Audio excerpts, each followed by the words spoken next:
Kerajaan Perikatan Nasional takut undi tidak percaya. Tun Dr. Mahathir Mohamad berang selepas Kerajaan Perikatan Nasional memutuskan sidang Dewan Rakyat akan dipendekkan. Kata bekas Perdana Menteri itu, tindakan memendekkan sidang tersebut kepada hanya beberapa jam berbanding sehari mengikut rancangan awal sebagai cubaan untuk menghalang beliau bercakap.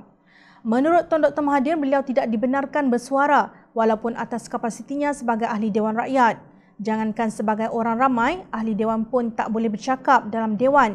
Jadi, apa jenis kerajaan ini yang mana ahli dewan tak boleh bercakap? Ada sidang berlangsung pun tak boleh bersuara, sehingga kita menjadi sebuah kerajaan yang sebenarnya tidak sah, katanya dalam kenyataan melalui video yang dimuat naik di media sosial beliau. Jangan kata sebagai orang ramai, ahli dewan pun tak boleh bercakap dalam dewan. Jadi, apa jenis kerajaan ini? Yang mana ahli dewan tak boleh bercakap, kalau ada sidang pun tak boleh bercakap, sehingga kita ini menjadi satu kerajaan yang sebenarnya tidak sah. Pelantikan Muhyiddin saya fikir tidak sah. Menurut laporan yang di-Pertua Dewan Rakyat, Tan Sri Muhammad Arif Mat Yusof, pihaknya menerima surat pemakluman daripada Perdana Menteri Tan Sri Muhyiddin Yassin selaku Ketua Majlis Dewan Rakyat. Kata Muhammad Arif, Muhyiddin memberitahu kerajaan memutuskan tiada sidang diadakan selepas Yang di-Pertuan Agong menyampaikan titah diraja pada pagi 18 Mei ini.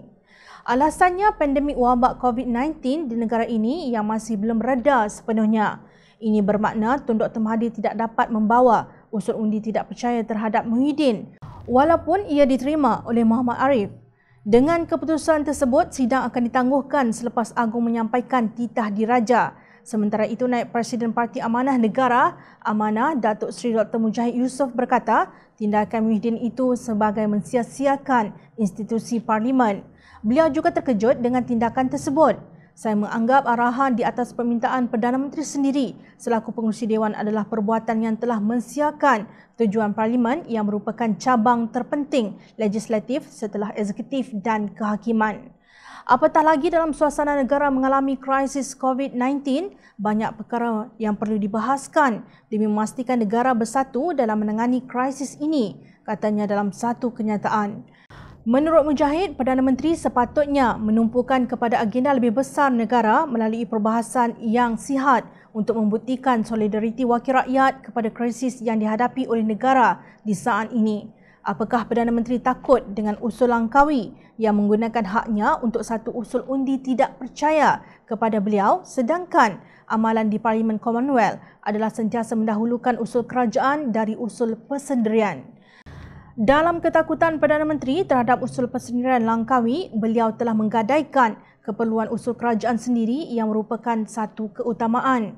Ahli Parlimen turut menanti usul dari kerajaan untuk dibahaskan secara sihat demi mencapai konsensus untuk negara, ujar Ahli Parlimen Parit Buntar itu. Mujahid merujuk kepada usul undi tidak percaya yang dibawa oleh Ahli Parlimen Langkawi, Tun Dr. Mahathir Mohamad. Saya berkeyakinan Kerajaan Perikatan Nasional telah hilang fokus kerana keutamaannya adalah untuk mempertahankan kewajaran langkah Sheraton daripada membahaskan krisis COVID-19 secara bersama di Parlimen Malaysia, kata Mujahid.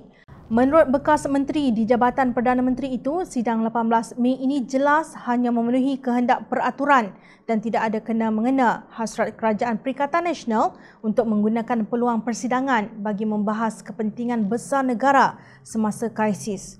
Ia satu langkah primitif ke belakang dan sekaligus menjejaskan kewibawaan institusi Parlimen Negara, tegasnya. Hanya pihak yang salah sahaja dirundung ketakutan.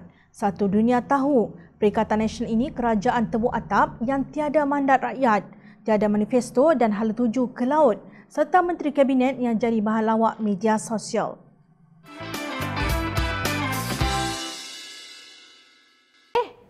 Hai! Jangan lupa klik kanan untuk rentasan berita, klik kiri untuk keratan berita dan jangan lupa untuk subscribe kami tau.